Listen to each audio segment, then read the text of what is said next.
لوگ کہتے ہیں کہ جی حلیم اللہ کا نام ہے تو کھانے پینے کی چیز کو ہم حلیم کیوں کہتے ہیں؟ دیکھیں، جب اللہ کے لیے لفظ حلیم استعمال کیا جاتا ہے اس کا مفہوم کچھ اور ہوتا ہے، جب دیکھ کے لیے استعمال کیا جاتا ہے اس کا مفہوم کچھ اور ہوتا ہے، تو اس میں کسی کا تصور بھی نہیں جاتا کہ میں اللہ کا نام لے رہا ہوں۔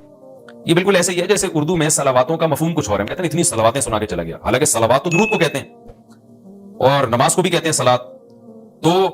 اب کیا یہ لفظ استعمال جائز نہیں ہوگا؟ ظاہر ہے جائز ہے، اردو میں اس کا مفہوم کچھ اور ہے، عربی میں اس کا مفہوم کچھ اور ہے،